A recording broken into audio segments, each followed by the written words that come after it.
and it's that internal argument that's going on. And hey, how you going? Welcome back. I'm Dee. I'm Rachel. And it's time for some Genesis. Our first trip into the world of 70s Genesis. 70s Genesis, yep. And the track we're going to listen to today is called In the Cage. It's from the 1974 album Lamb Lies Down on Broadway. And for those of you not familiar with the channel, I already know and love this song, obviously. Rachel hasn't heard it before, so we're going to play it and see what you think. But I bought this album probably about 30 years ago in a second-hand record store in Croydon in the UK. A place called Beano's, which probably doesn't exist anymore. But I was really just getting into progressive music. I'd heard of Genesis, but it was really the album cover that made me kind of pick it up and check it out. Really, incredible album cover. And I had no idea what to expect when I got home. Got it home, put it on the turntable, and was equally kind of delighted and baffled by some of the stuff that was on this album. And I've grown to love loads and loads of the tracks on it. But it's basically a story. It's a concept album. The whole album. Yeah. And the track we're going to listen to now, In the Cage, is quite early on. It's about a young guy called Rach, who's a graffiti artist from New York, and finds himself in this kind of magical realm, world, reality. No one's quite sure. Peter Gabriel might know. But I don't. But this is a very early track where he finds himself in this cage. Hence the name of the song. This was Peter Gabriel's final album with the band. And I think he does, lyrically does some of his best work on this album. But we're going to give it a listen and see what you think. Okay. All right, cool. What we're going to watch today is an illustrated version of this track. A guy called Nathaniel Barnum actually illustrated the entire album and has put it out on YouTube. And it's really, really good. Oh. So that's what we're going to watch today. And we'll see what you think. All right. Okay.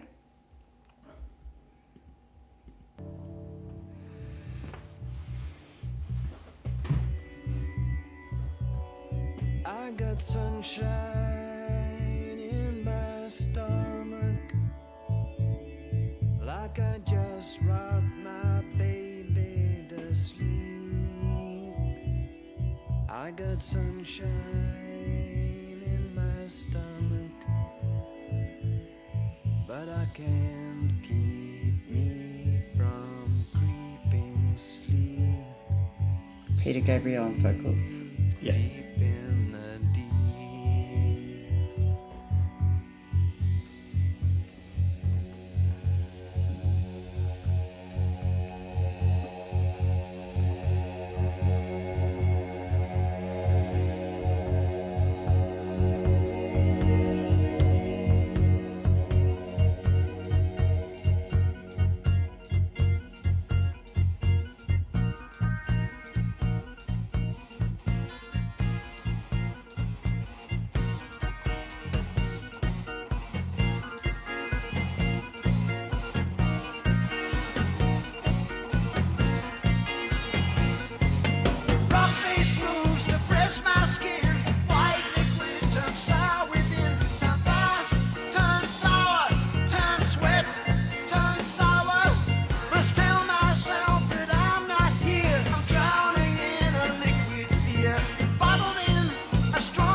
Watch category reference.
There you go. What do you think There's of a that? lot in it. It certainly is. You know, the the lyrics are very kind of conscious, subconscious kind of argument, kind of that internal pain and depression and frustration and, you know, trying to get out of your own head and, you know, dealing with the outside world, with which lots of people you know, struggle with sometimes at different times in their lives, you know, for different reasons. So, like, lyrically, it's very kind of full and there's lots in it. I'll have It's to look at interesting that you again. picked up on that, right? Having like heard this for the first time about the because actually, as it turns out, spoilers for a 30-year album, his brother John is actually him. Yeah. It's actually it turns Right. out it's his Right. his I don't know, his conscience or whatever he kind of. Well, that's how I read like the it's whole thing. got That a was an schizophrenic internal kind of- battle, right? Yeah. It's an internal battle. Yes, schizophrenia, it could be, you know, whether it's depression, whether it's just a bloody, you know, problem in life. Yeah, and, yeah. and it's that internal argument that's going on.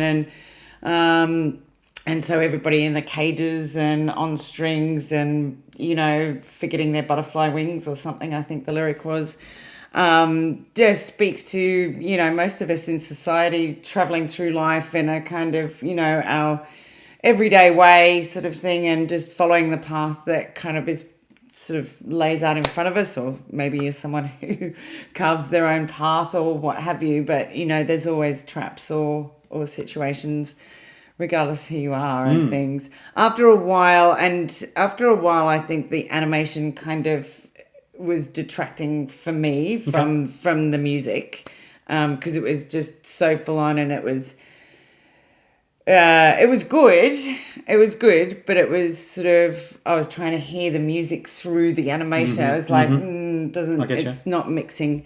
The whole synth bit, you know, was sort of jarring, which is fine because that's the song is about that kind of jarring, juxtaposing kind of, you know, mental state. But yeah. I mean, you know, yeah, Cool. good. I love I mean, obviously, one of the fan favorite bits is the ba-dum, ba-dum, boom, boom, ba-dum, Yeah. ba-dum, ba-dum. Yeah. So Yeah, good. that was. Yeah, I love that That was bit. good. Yeah. And then when the key change on the organ really kind of like sets that off some more kind of stuff. Yeah, absolutely. Yeah, cool. All right. Well, I'm glad you get some thumbs up. Yeah. You know, like, interesting. I'm always interested in music and different types of music, different songs or whatever. Probably wouldn't choose to listen to it, you know, in my kind of own time or whatever. But but I think it's part of a bigger. If the album is a story, Yeah. that's part of a bigger thing. And Yeah. At this stage in life, there's so many other things going on in life. You don't have as much time these days to sit down and listen to a whole You have album. to carve that time out. Absolutely. Yeah. That's what a good long car journey is for. True. All right. Well, listen, thanks very much, guys. Thanks for joining us, and we'll catch you again soon.